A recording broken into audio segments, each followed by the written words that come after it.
Hello Army, welcome back to the channel, and if you are new here, welcome, you have absolutely arrived at the right place at the right time, because today we are breaking down one of the most important, most honest, and most revealing interviews that Jungkook has ever given.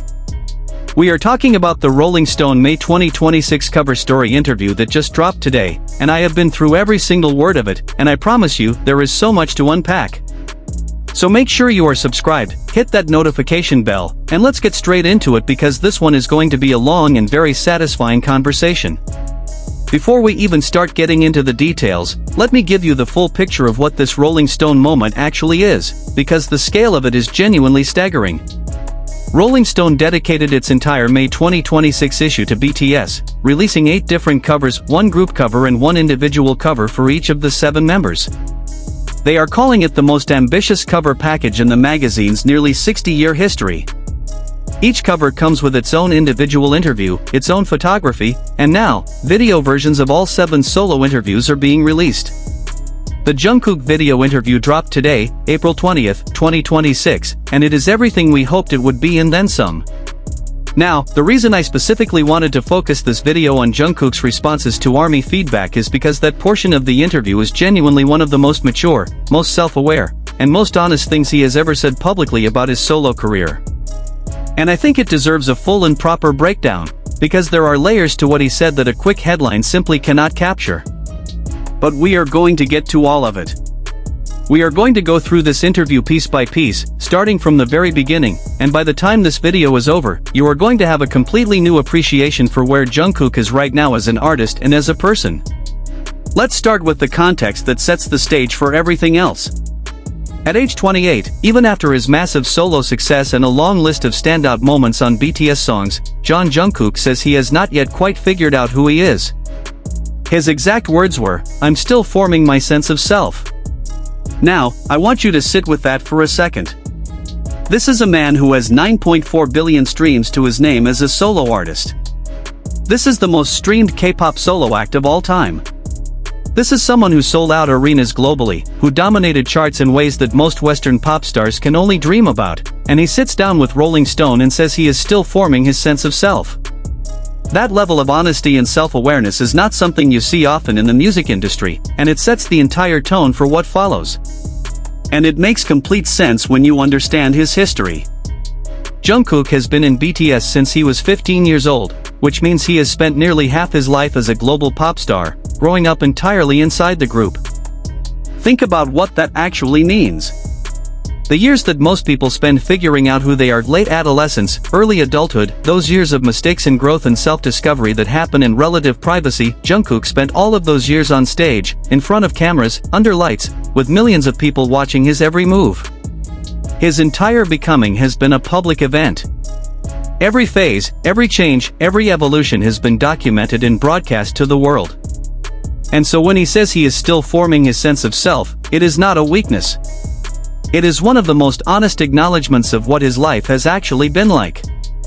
The interview opens with a question about what it meant to him to establish himself as a solo pop star in such a massive way, and his answer immediately tells you everything about where his head is at. He said, "Honestly, I can't really think of myself as a pop star just yet. But I'm very grateful that I get asked about it that way, and that fans think of me that way. So I want to keep doing better, so that I can feel like a star for myself. Someday." That exclamation mark, that someday. That is so Jungkook. That combination of humility and determination wrapped in a slightly playful energy. He is not pretending to be something he does not feel yet. He is not performing confidence he does not have. He is being completely real about where he stands, while also expressing this genuine hunger to grow into something even greater. The interviewer then follows up by asking what it would actually take for him to feel like a pop star, and here is where things get genuinely interesting and a little bit heartwarming. His answer was that he needs to get better at English, at least to the point where he can make small talk or chat casually, and he described that as something that would be a breakthrough for him. He even mentioned trying every English learning app available, from Duolingo to various Korean learning platforms, and acknowledged that the most important thing is just to stick with it consistently. Now, some of you might be thinking, wait, that's what it would take for him to feel like a pop star?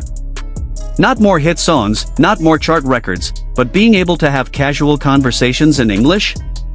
And I think that actually tells us something really profound about Jungkook's relationship with his audience and with his career. For him, the connection is deeply personal.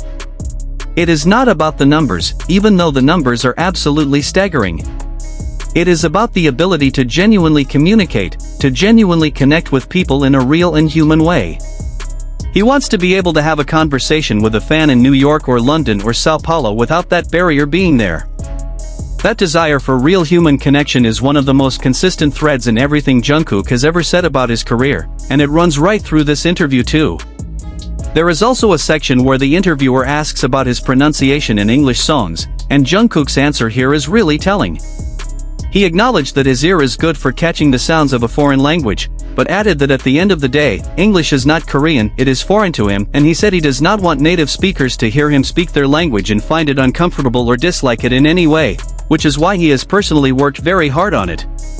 That level of consideration for his audience, that he would work tirelessly on something not just for his own benefit but so that the people listening do not feel any discomfort, says everything about his character. He has always been someone who gives everything for the people watching and listening, and that same ethic applies even to something as seemingly small as English pronunciation. Now let's talk about the Ararang album process, because Jungkook's comments on this are genuinely fascinating, and they show a side of him as a creative collaborator that we do not always get to see.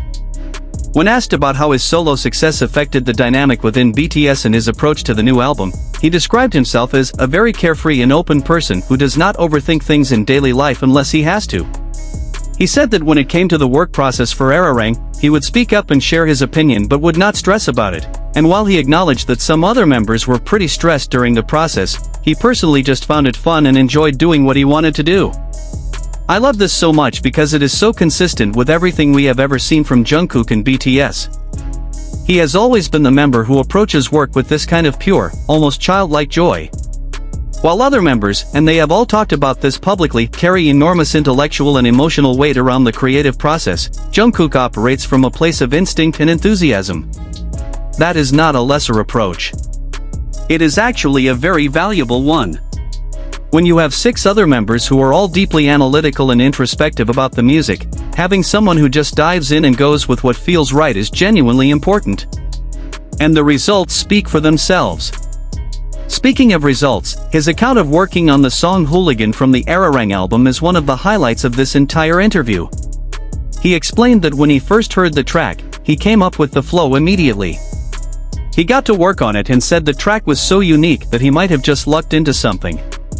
Both Bang Si-hyuk and the rest of the members thought it was fresh and loved it.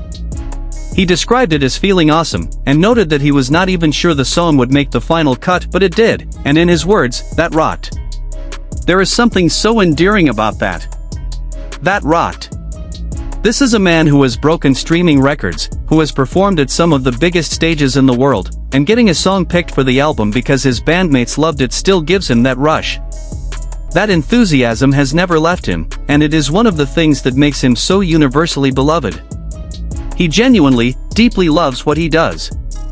Now let's get to the part that I know so many of you have been waiting for, because this is the section of the interview that really set social media on fire today. The ARMY feedback response. The interviewer directly raised the critique that has been circulating in the fandom since Jungkook's solo album dropped, that ARMY wished he had written more of his own material, and that the solo album felt very Western in its sound. And they asked him directly, had he heard that, and what did he make of it? His response was remarkably measured and honest. He said that the very Western direction was simply his choice at the time, and that he could write more for his next album if that is what ARMY wants. But at the time, he explained, he wanted something else, he wanted to get good songs and release an album as quickly as he could, and that was the whole reason. He also acknowledged that the kinds of stories he can tell feel somewhat limited to him right now, and said that in the future, once he has more to do and more to say, he thinks the more personal songwriting will happen naturally. I want to break this response down because there is so much in it. First, notice that he does not get defensive. He does not dismiss the critique or suggest that ARMY was wrong to want something more personal.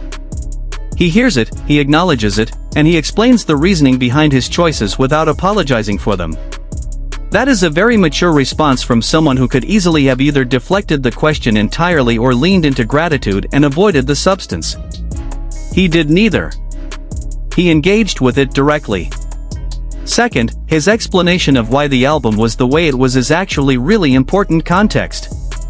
He was coming off military service, he had been away from the music industry for 18 months, and he wanted to come back as quickly and as powerfully as possible. Getting strong songs out into the world as fast as he could was the priority. The personal songwriting, the kind that requires you to have something specific and meaningful to say, was something he recognized he was not yet ready for in the way he would need to be. That is self-awareness. That is honesty. And that is exactly the kind of artist-fan communication that builds real trust. Third, and this is the part that I think people are going to keep talking about, he goes a step further. The interviewer pushes a little, noting that ARMY's dream for him seems to be more personal songwriting. And Jungkook responds with something that is simultaneously shocking and completely in character. He said that actually, he might never have anything deeply personal to write about, because he does not keep memories in his brain for very long and forgets things a lot. Now, when I first read that, I thought, wait, what? But then I thought about it more and I think I understand exactly what he means, and I think it connects back to everything he said about living in the present, about not dwelling on the past, about preferring to keep his daily mind empty and his energy focused on the work. Jungkook has always been someone who processes things through action and instinct rather than through reflection and narrative. He is not someone who keeps a journal. He is not someone who sits with the weight of his experiences and turns them into literary lyrics. He experiences things and then he moves forward. And he is being honest about that, even knowing that some fans might find it frustrating. But here is what I think is so important about that honesty. He is not telling ARMY that personal songwriting will never happen. He is telling them the truth about where he is right now and how his mind works. That truth might evolve. He himself acknowledged that if he ever has a lot to do and a lot to say, it will happen naturally. He is leaving the door open. He is just not making promises he cannot keep. And in a world where artists constantly tell fans what they want to hear rather than what is true, that approach deserves genuine respect. There is another section of the interview where Jungkook talks about his voice and his approach to continuous improvement, and it is just classic Jungkook. When asked whether his voice is something he continually works on, he said yes, before the military, after coming back, and up till now. He described his progress as slow as a turtle but consistent, always doing something and always trying things. Slow as a turtle. That is such a specific and humble and self-aware thing to say about yourself when you have one of the most technically accomplished voices in contemporary pop music. He hears himself against some ideal version of himself that he is always working toward, and no amount of external success changes that internal standard. We also got some beautifully candid comments from Jungkook about what the military experience actually meant for him creatively. He described how during military service, even when he wanted to make music, the conditions simply were not right for it. But precisely because of that, the desire to make music grew stronger inside him. He became more eager to improve and more eager to bring better work to everyone. This is something that is so consistent with what we know about Jungkook, that deprivation of something he loves does not dampen his passion for it. It intensifies it. 18 months of not being able to do the thing he loves most in the world, and the result was not exhaustion or disconnection but an even deeper hunger to perform, to create, to give everything. And what he said about the military itself, during his service he worked in the kitchen, stirring giant pots even on weekends, feeding the troops 7 days a week. And what he said he really felt during all of that time was that he desperately wanted to perform. He wanted to sing. He described lying there thinking, I want to get out and dance, that's all I thought about. If you needed any confirmation that performing is not just Jungkook's job but the central desire of his entire being, there it is. Surrounded by pots and pans, 18 months away from the stage, and all he can think about is getting back out there and moving his body to music. Let's also take a moment to talk about something the interviewer touched on that connects to a bigger picture story about Jungkook's evolution, the question of his songwriting contributions to Arirang versus his solo album. He stepped up significantly more as a songwriter on Arirang than he did on his own solo project, and he acknowledged that while he felt great about his contributions, his main lingering thought is why didn't he do even more? He talked about 2 months being a long time, wondering if he could have done a bit more, and described having a lot of regrets about that. That pattern of regret about not having pushed further, not having done more, it is a remarkably consistent theme in Jungkook's self-reflection. He never seems to look back at what he accomplished and feel fully satisfied. There is always this sense that he could have reached a little further, worked a little harder, given a little more. To some people that might sound exhausting, but for an artist of his caliber, that kind of permanent dissatisfaction with the gap between where you are and where you could be is exactly what keeps pushing someone to levels that others simply do not reach. Now let's pull back and look at the full picture of what this interview tells us about Jungkook in April 2026. He is 28 years old.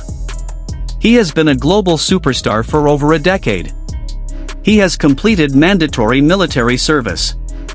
He has come back to a group that is navigating its own complex questions about identity and direction. He has released solo music that broke records and also generated genuine, thoughtful feedback from the people who love him most. And he sits down with Rolling Stone and is just completely, disarmingly honest about all of it. He does not pretend to have it all figured out. He does not perform certainty he does not feel. He admits that he is still forming his sense of self. He admits that his solo album's direction was a conscious choice driven by practical considerations, not a grand artistic vision. He admits he might never be the confessional songwriter that some fans dream of, because that is simply not how his brain works.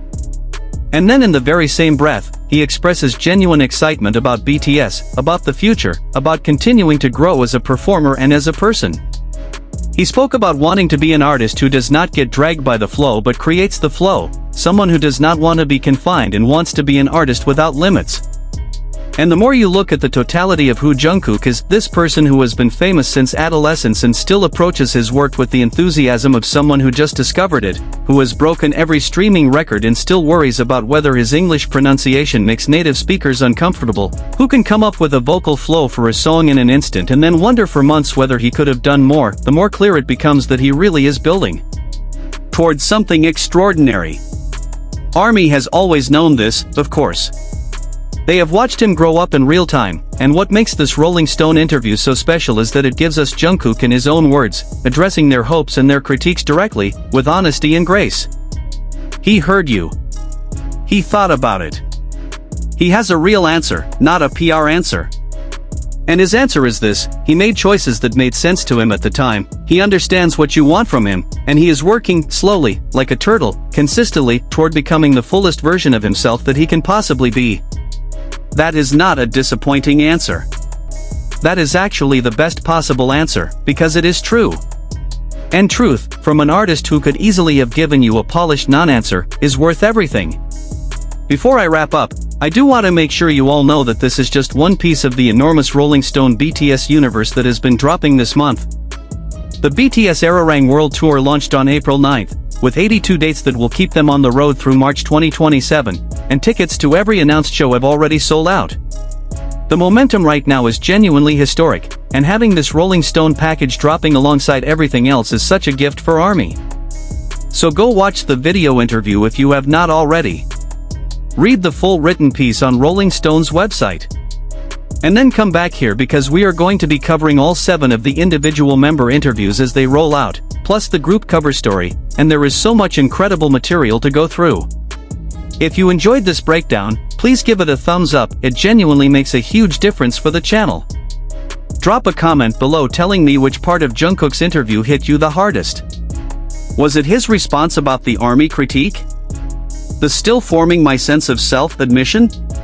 Or the image of him in the military kitchen just desperately wanting to get back on stage? I want to hear from you. Subscribe if you have not yet, share this video with your fellow ARMY, and I will see you in the next one. Purple you all.